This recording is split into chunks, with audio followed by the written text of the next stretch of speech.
Welcome to the WSL Post Show. Another massive day here. Friday's delivered. The swell filled in.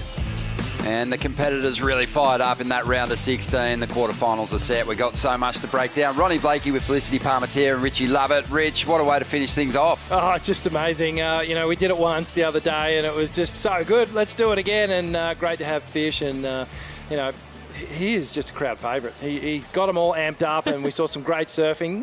The waves, so-so, but yeah, they made it look good. They sure did. And, I was happy to sit back and just watch the show. But you really wanted to find a winner out there, Flick. Who got it? I'm going to let you decide. You and you alone. Oh, wow, okay. Joel Parker. Yeah. Hands down for me. I think it's just the competitive nature of me. I just want to see a winner. No, for sure. We all do. If you put people on a jersey, you got to get a winner out of it. And Joel Parkinson, for me, got it done. The barrel, the beautiful verts.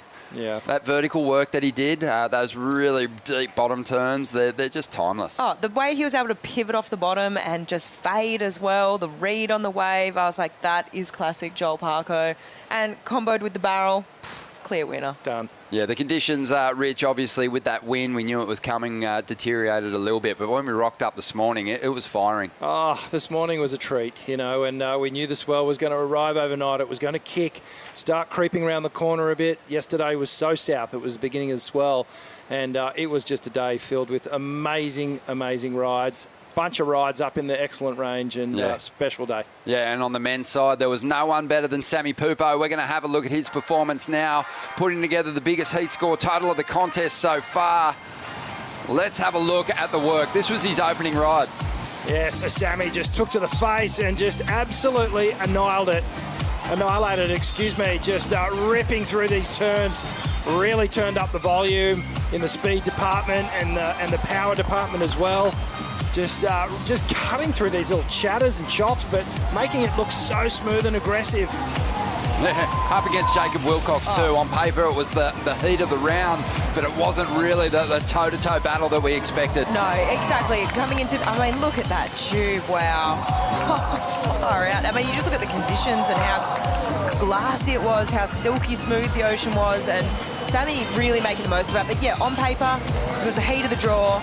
Jacob was in fine form as well, but he just couldn't get the job done against Sammy. He was just defending champion and on his way well and truly to one hand on that trophy, I reckon. Oh man, he had afterburners in that board too. He was going at a completely different pace. Yeah, but he also, he got the waves and he delivered on them. That's sometimes something that people struggle to do out here. You get a wave that's got 8 points in it and then you convert it into a 9-point ride, you're surfing well. Yeah, absolutely. He was in absolute attack mode for every turn.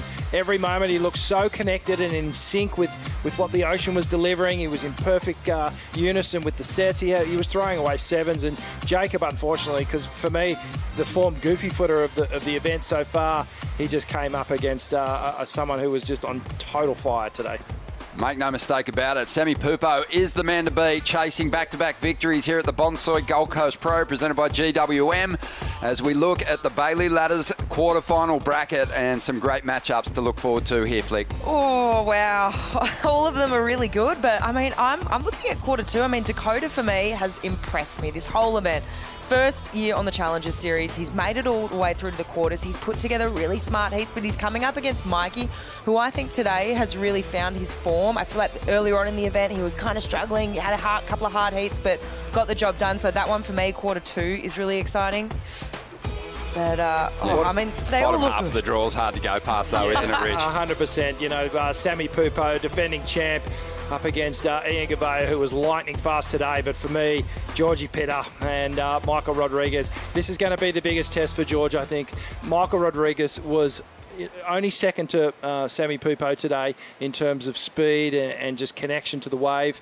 So that's going to be a big one coming up. Yeah, three of the real form surfers are in that bottom half of the draw. Only one of them can make the final. So it's going to be fun to see who that is because, for me, Sammy Pupo and Michael Rodriguez are a level above the field at the moment. So everyone else is going to have to lift on finals day, and some people often do. So it'll be a lot of fun to watch. The women's side gave us great highlights today, and we saw some upset results too. Yeah, we did. We saw big results.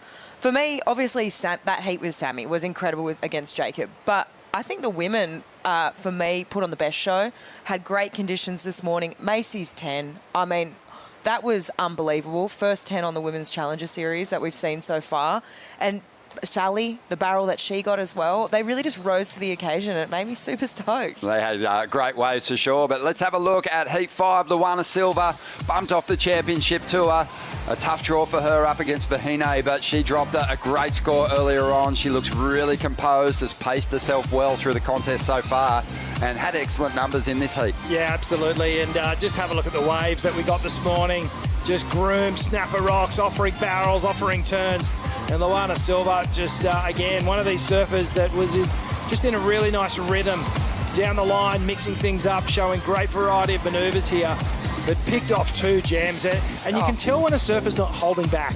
You can tell when they're really just digging in and putting their best foot forward, putting all that energy and power into every turn.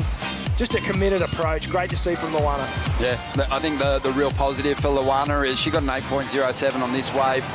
She can surf so much harder and better than that. Yeah, I agree. But, I mean, she came up against Vahine. This is her on her backhand. And Vahine in the round previous to this, I mean, she was on fire, dropping 9-point rides. And, I mean, Vahine in this heat dropped a 7.87, backed it up with a 6.1. But, I mean, beautiful surfing on the backhand from the Tahitian. But, I mean, it's just so hard that they matched up so early in that round of 16 because I feel like they could be both into that final stage. But obviously, Lulu got the jump. Quite a bit of that in the round of 16, and always a little bit of it at most events you're at. But yeah, make no mistakes about it. Luana Silva's on a tear here, and another one of those championship tour competitors recently relegated that's really turned things around and got a positive mindset going into this first stop. Yeah, definitely. It's well, they either go 2 ways. They, you know, they crumble in a heap, or they lift themselves up and, you know, get the upper lip and wipe it off and let's go again. You know, and she's done just that. So, you know, taking the first steps and making the quarterfinals for the women, I still feel like, for the men, I think it's almost a keeper result, but for the women, it's semi-finals, isn't it? Semi-finals and finals. Yeah, you have to be cracking the semi-finals. You have to have that consistency there. We've seen it so many times in the last couple of years, women making those quarters, and consistency in quarters, still not qualifying. But if I look at these breakdowns here, I mean, I can't go past quarter 3. Luana, Bronte.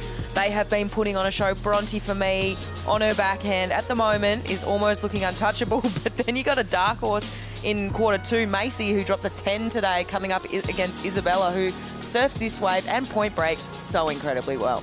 Yeah, when you look at that Bailey Ladders bracket, you've got from quarterfinal number 2 down, it's all championship tour surfers. Yep. So they've all been there. They're all trying to get back there. It's only in that first heat you've got the young campaigners. So it's going to be very difficult for Nadia Aristabe and Erin Brooks as they move through. One of them moves through to the semi-finals, obviously, to overcome the experience that's in those 3 other quarters. Yeah, absolutely. And that's going to be a big ask, but it's doable. You know, more often than not, we see someone rise up and come through as a you know, a newcomer to the sport. So, you know, perhaps it'll come from the top side of the draw. Let's get into the Boost Mobile heat of the day, and it had to go Macy Callaghan's way. She just had an absolute ball out there, and she is competing at her home break, really, but she was up against last year's champion. Yeah, and India came out of the gates absolutely firing. I was actually, you know, I was watching this heat and I thought, oh, wow, India's got this in the bag, but then Macy just turned around and said, thank you very much. Air drops out of this one, and Macy 8.67 on this one. So this was her first excellent score, and just beautiful. I think she surprised herself on this wave. I think she came out of this one and this backed it up with this one. This travel time right here, that super late drop, first 10-point ride on the Women's Challenger Series that we've seen so far. I mean, with a massive heat total, 18.67. I mean, it's going to be hard to replicate that tomorrow because it was so amazing and the conditions were so good, but wow, Macy just absolutely lit it up. Yeah, she's calling it one of the heat performances of her life so far, and she's had some huge moments, but 10-point ride here at Snapper is massive. And we knew it was going to go there just based on what she did earlier on, the 8.67. I mean, she fell out of the sky on that thing, and we didn't see too much of that earlier on in that round for the women. Yeah, no, absolutely. And, you know, you only get so many chances in your whole career to get a perfect score, and just the stars aligned for Macy. And I wonder whether that's the best barrel she's ever had out here at Snapper Rocks. It probably is, and she's done it with the jersey on. Yeah, that was a real highlight moment for her. Let's have a look at the Surfline forecast. We know that we're going to be on tomorrow. It will be finals day, but let's have a look at what the conditions might be doing out there, Flick. Yeah, so as we look here, we're going to see, well, increase in this south to southeast swell. This is that was on Thursday, right? So we're Friday here. We obviously saw it's still stuck around. Today we were greeted with beautiful waves this morning. It was groomed and it was perfection out there today. I mean, this morning was incredible. This afternoon, obviously, we saw that wind kick up a bit.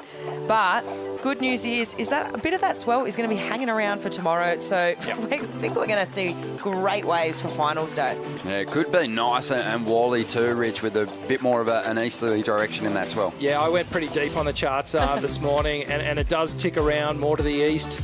The wind's going to be a little bit lighter and variable, more south tomorrow as well. So we should have just beautiful conditions all day. And I think as it ticks around to the east, we're going to see those lines stack up down into the bay a little bit more. There's going to be barrels. There's going to be manoeuvres. There's going to be everything. We're in for a smorgasbord, and we know it's finals day. It's finals day. Then Fisher in the afternoon over at Coolangatta. Dimity Stored. Shimmy Disco is going to be playing over there as well. It's going to be a whole lot of fun. Looking forward to it. But we're now going to get stuck into the BioGland Daily Dose, having a look at our top 5 moments from another ripper day of competition here at the Bonsoy Gold Coast Pro, presented by GWM. Bronte Macaulay lit it up brilliant on the backhand. Oh, absolutely brilliant. Doing WA proud once again, and making these highlights once again. Every post show that every day that she's surfed, she's making this post show with excellent scores. And every heat, she's basically dropping 9s. For me, there's a real difference with her. She's really powering out of the lip and not just placing her turns. It's been really good to watch. Obviously working with Maddie Cattle there, and that's her boyfriend Will down there supporting. So Bronte powering on through to finals day. Yeah, looking really sharp. Coming in at number 4, Sally Fitzgibonns gets absolutely slotted out here at Snapper. Oh, just tube time for Sal. And the veteran just showing that she wants more. Job not done yet. This is a revitalised Sally Fitzgibonns, and you know, she's sharpened up for the Challenger Series here. She's gone back to the books and gone, okay, what have I got to do? And her performances, more flair, more speed, more power. The timing, it's crisper. And I like what I'm seeing here. Sal's starting to really just lay into some really good surfing, and I think we're seeing the best of Sally Fitzgibonns. Look out, she could be right there on finals day. Yeah, a smiling Sally Fitzgibonns is a dangerous Sally Fitzgibonns. Number 3, Samuel Pupo goes big, huge numbers. Massive heat total for Sammy, and you know, 9.17, 9.53. He's literally, the trophy is his right now. It's if someone else is going to try and wrestle that thing off him, because he's a defending champ. And I don't know, you know, someone's going to have to do something pretty bloody special to take it off him, because with surfing like this, he just looks so connected. His board looks amazing. He's got such a great read on this wave, and he's surfing at a different speed. And I mean, we say it so much, but it's just CT surfing at this level, and he's getting a lot of good practice in if he's going to crack that CT for next year, and with Snapper returning. He's surfing like the world champ. Yeah, there's so much of Felipe in there with a little bit more height and perhaps a little bit more power, but yeah, brilliant stuff. Fisher and Friends coming in at number 2. And it was, again, just a performance or a spectacle that lit this beach up. Yeah, loved seeing all my old tour buddies, basically, and some of my heroes as well. And vintage stuff from Mick Fanning, just on point. Put the jersey, enter another contest, mate. We want to see you win something. And, of course, Paul Fisher, the fish. Just, well, the board looked a little stiff, but he got a couple of good turns off. Just riding some unique equipment, and always the entertainer. And this here, just on fire. Taking it back to the 90s when the boys were doing laybacks in the tube. Wow, and look, how can you go past the ding, getting hidden, and then, I mean, all the hard work was done. I mean, but for me, it was this man. It was this man right here, just Joel. And then here we go, Ding getting another shot. Crowd went mental for this one, but that was just a shampoo. But all the damage was done with this layback hack there under the lip. And wow, Kelly. Oh, my goodness. Oh. That was dangerous. It was. Yeah, it was just awesome to watch and can't get enough of these highlights. All our champions having highlight moments and coming in at number one. It was always going to be Macy Callaghan. A perfect 10-point ride, the first 10 we've ever seen on the Women's Challenger Series. Oh, this was incredible to watch. This got me so excited for Mace. And I think what you said, Rich, this is probably the best barrel she's ever had out here at Snub. And she did it in a rashie, which is absolutely incredible. We heard her say today with Ron during that Friends with Fisher heat that she feels like she's already won the event with a wave like that. So probably highlight of her career. Well, she's only got 3 more heats to go, as do all our competitors that have cracked finals day, and they're going to fight in a big way to get that trophy. Let's make some predictions now for you two. Give me a... I know who you think's going to win the men's event because you've already made that pretty clear through the highlights. Sammy Pupo. Yeah, well, I have. Sammy Pupo. Women's, Bronte Macaulay. I'll go with Sally Fitz on the women's side, and I'd love to see my boy Georgie Pitter win the men's. Oh, good picks. Looking forward to watching it go down. 7:45 a.m. we'll be making the call for a likely 8 a.m. start. Don't miss a second of it. If you missed those matchups, check them out on worldsurfleague.com. We'll leave you with the highlights now and see you tomorrow morning.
This copyrighted event broadcast is produced by the World Surf League for broadcast around the world and may not be retransmitted, reproduced, rebroadcast, or otherwise distributed or used in any form without the written consent of the World Surf League.